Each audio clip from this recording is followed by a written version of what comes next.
চুরি ও হারিয়ে যাওয়া মোবাইল ফোন উদ্ধারে ফের সাফল্য পেল শিলিগুড়ি জংশন জিআরপি। ধারাবাহিক তদন্ত ও প্রযুক্তিগত নজরদারির মাধ্যমে একাধিক মোবাইল ফোন উদ্ধার করে সেগুলি প্রকৃত মালিকদের হাতে ফিরিয়ে দিল রেল পুলিশ। জানা গিয়েছে, শিলিগুড়ি জংশন ও সংলগ্ন এলাকায় বিভিন্ন সময় যাত্রীদের মোবাইল হারানো ও চুরির অভিযোগ জমা পড়েছিল জিআরপির কাছে।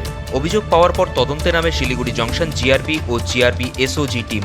মোবাইল ফোনগুলি লোকেশন ট্র্যাক করে শেষ পর্যন্ত সেগুলি উদ্ধার করতে সক্ষম হয় পুলিশ। রবিবার শিলিগুড়ি জংশন জিআরপি থানার প্রয়োজনীয় নথিপত্র যাচাইয়ের পর উদ্ধার হওয়া মোবাইল ফোনগুলি মালিকদের হাতে তুলে দেওয়া হয়। দীর্ঘদিন পর নিজেদের মোবাইল ফোন ফিরে পেয়ে আবেগাপ্লুত হয়ে পড়েন অনেকেই। রেল পুলিশের দ্রুত পদক্ষেপ ও তৎপরতায় ভূয়সী প্রশংসা করেন মোবাইলের প্রকৃত মালিকেরা। জিআরপি কর্তৃপক্ষ জানিয়েছেন, যাত্রীদের নিরাপত্তা ও হারিয়ে যাওয়া সামগ্রী উদ্ধারে ভবিষ্যতেও বিশেষ অভিযান চলবে। পাশাপাশি রেল যাত্রীদের আরও সতর্ক থাকার আবেদন জানানো হয়েছে পুলিশের তরফে। শিলিগুড়ি থেকে দেবাশিস দাসের রিপোর্ট, টাইমস 14 বাংলা। আরো নিত্য নতুন ভিডিও পেতে এবং তথ্য জানতে আমাদের ফেসবুক পেজকে লাইক ও ফলো করে রাখুন। সেই সঙ্গে টাইমস 14 বাংলার ইউটিউব চ্যানেলকে সাবস্ক্রাইব করতে ভুলবেন না।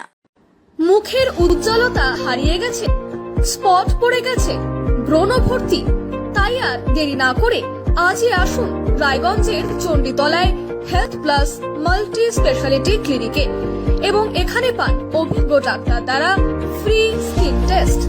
আরো বিস্তারিত জানতে যোগাযোগ করুন 9674895169 এই নম্বরে।